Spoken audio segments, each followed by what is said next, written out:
Hello friends, நம்ம இந்த வீடியோவில் பார்க்க போகிறது நகை வாங்குவோருக்கு புதிய ஷாக், சொத்து வாங்குவோருக்கு நிம்மதியான புதிய ரூல்ஸ். பான் கார்டு விதிகளில் அதிரடி மாற்றத்தை கொண்டு வந்திருக்காங்க மத்திய அரசாங்கம். இது சம்பந்தமான முழு விவரத்தை தான் இந்த வீடியோவில் பார்க்க போகிறோம். வீடியோவை இறுதி வரைக்கும் ஸ்கிப் பண்ணாமல் பாருங்க. வீடியோவை பார்க்கறதுக்கு முன்னாடி நீங்கள் இந்த சேனலும் சப்ஸ்கிரைப் பண்ணலாம். கீழே இருக்கிற ரெட் கலர் சப்ஸ்கிரைப் பண்ணி கிளிக் பண்ணிக்கங்க. கூடவே பக்கத்தில் இருக்கிற பெல் ஐகான் கிளிக் பண்ணிக்கங்க. அப்போ தான் நாங்கள் போடக்கூடிய பயனுள்ள வீடியோக்களை நீங்கள் மிஸ் பண்ணாமல் பார்க்கலாம். வாங்க வீடியோக்குள்ளே போகலாம். பான் கார்டு விதிகள் மாற்றம் மற்றும் புதிய விதிகள் திருத்தம் போன்ற பல விதிகள் பல மாதங்களா மாறி வருது. அந்த வகையில மே மாதத்துல அமலுக்கு வந்துள்ள புதிய மாற்றங்கள் பார்த்தீங்கன்னா, வருமான வரி சட்டம் 2025, இன்கம் டாக்ஸ் ஆக்ட் 2025 மற்றும் வருமான வரி விதிகள் 2026, இன்கம் டாக்ஸ் ரூல்ஸ் 2026 கீழ் அமலுக்கு வந்துள்ள பான் கார்டு தொடர்பான புதிய விதிகள் என்னன்னு கேட்டீங்கன்னா, ஏப்ரல் 1 முதல் பழைய படிவம் 60க்கு பதிலாக படிவம் 97 அறிமுகப்படுத்தப்பட்டுள்ளது. அந்த வகையில கருப்பு பணப்புழக்கத்தை கட்டுப்படுத்தவும், வரி செலுத்துவோர் எண்ணிக்கையை அதிகரிக்கவும் பல்வேறு நிதி பரிவர்த்தனைகளுக்கு பான் கார்டு அவசியமாக்கப்பட்டுள்ளது. முந்தைய விதி 1148க்கு இணையான வருமான வரி விதிகள் 2026 விதி 151 கீழ் ரூபாய் 2 லட்சத்துக்கும் அதிகமான மதிப்புள்ள பொருட்கள் அல்லது விற்பனை அல்லது கொள்முதல் போன்ற பரிவர்த்தனைகளுக்கு பான் கார்டு கட்டாயமாக்கப்பட்டது. நீங்க ரூபாய் 2 லட்சத்துக்கு குறைவாக தங்க நகை வாங்கும் போது பான் கார்டு தர வேண்டிய அவசியம் இல்லை. அதுவே ரூபாய் 2 லட்சத்துக்கும் அதிகமா தங்க நகைகள் வாங்கும் பட்சத்துல பான் கார்டு எண் தர வேண்டும் என்கின்ற விதிகளில எந்த மாற்றமும் இல்லை. பழைய விதிமுறையை போலவே கடந்த ஏப்ரல் 1ஆம் தேதிக்கு மேல் ரூபாய் 2 லட்சம் அல்லது அதற்கு மேற்பட்ட மதிப்புள்ள தங்க நகைகள் அல்லது தங்க கட்டிகளை ரொக்கமாகவோ அல்லது அட்டை மூலமாகவோ வாங்கினால் பான் கார்டு எண் தர வேண்டியது அவசியமாகும்.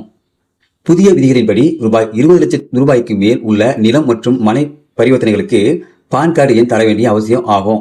இது முன்பு ரூபாய் 10 லட்சமாக இருந்தது. ரூபாய் 5 லட்சத்துக்கு மேல் உள்ள 3 மற்றும் 2 சக்கர வாகனங்களை வாங்கும்போது பான் கார்டு எண் தந்தால் போதும். இன்சூரன்ஸ் பாலிசி எடுக்கும்போது ரூபாய் 5 லட்சத்துக்கு மேல் பிரீமியம் கட்டினால் மட்டுமே பான் கார்டு எண் தர வேண்டும் என்று இருந்தது. ஆனா புதிய விதிகளின்படி அனைத்து இன்சூரன்ஸ் பாலிசி எடுக்கும் போது பான் கார்டு எண் தர வேண்டும் என்பது புதிய விதியாக அமல்படுத்தப்பட்டுள்ளது. வங்கியில ரூபாய் 10 லட்சம் ரூபாய்க்கு மேல் பணத்தை டெபாசிட் செய்யும் போதுதான் பான் கார்டு எண் அவசியம் தர வேண்டும். அதற்கு கீழ் இருக்கும் தொகை அளவுக்கு பணத்தை வங்கியில் டெபாசிட் செய்தால் பான் கார்டு எண் தர தேவையில்லை எனவும் அரசு தரப்புல சொல்லப்பட்டுள்ளது. பிரதம மந்திரி தஞ்சன் யோஜனா கணக்குகளை தவிர வேறு எந்த வங்கியிலும் கணக்கு திறப்பது அவசியமாகும். ரூபாய் 1 லட்சத்துக்கு மேல் பத்திரங்களை வாங்குதல் அல்லது விற்பனை செய்தல், ஒரு பரிவர்த்தனைக்கு ரூபாய் 1 லட்சத்துக்கு மேல் பட்டியலிடப்படாத பங்குகளை வாங்குதல் அல்லது விற்பனை செய்தல், ஹோட்டல் மற்றும் நிகழ்ச்சிகள் நடத்தும் போது ரூபாய் 1 லட்சத்துக்கு மேல் பணம் கட்ட வேண்டி இருந்தால் பான் கார்டு எண் தர வேண்டும் என புதிய விதிமுறை நடைமுறைக்கு வந்துள்ளது. இதற்கு முன்பு இது ரூபாய் 5 லட்சமாக இருந்தது.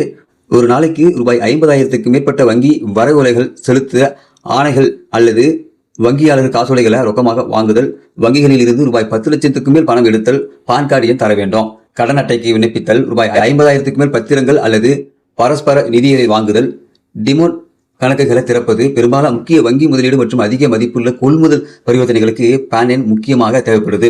நகைகள், பத்திரங்கள் அல்லது நிதி முதலீடுகளை திட்டமிட்டு வாங்குபவர்கள் பரிவர்த்தனையை தொடங்குவதற்கு முன் பான் விவரங்கள் மற்றும் இந்த விதிமுறையை நன்கு தெரிந்து கொள்ள வேண்டும் என்பதால் எந்த விதமான குழப்பமும் இல்லாமல் பதற்றம் அடையாமல் நீங்கள் இருக்கலாம் எனவும் சொல்லப்படுது. ஸோ இந்த புதிய ரூல்ஸ் பார்த்தீங்கன்னாக்கா, ஏப்ரல் 1 அமலுக்கு இருந்தாலும் இந்த புதிய ரூல்ஸ் எல்லாமே இப்போ நடைமுறையில் இருக்கு அப்படின்னு தெளிவாக சொல்லியிருக்காங்க.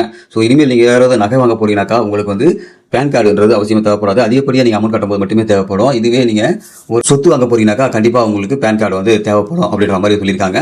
இந்த ஒரு புதிய விதியானது அமலுக்கு வந்திருக்கு. இந்த விதிகளை சம்பந்தமான உங்களுடைய கருத்துக்களை இந்த வீடியோ கீழே கமெண்ட்ல தெரியப்படுத்துங்க. மறக்காம இந்த வீடியோ உங்க நண்பர்களுக்கும் ஷேர் பண்ணுங்க. இதுபோல பயனுள்ள வீடியோக்களை நீங்க தொடர்ந்து பார்க்கணும்னாக்கா நம்ம யூடியூப் சேனலை சப்ஸ்கிரைப் பண்ணுங்க. மீண்டும் வீடியோ சந்திக்கலாம். அதுவரை மனிதரை மதிப்போம், மனித உயிரை காப்போம். நன்றி.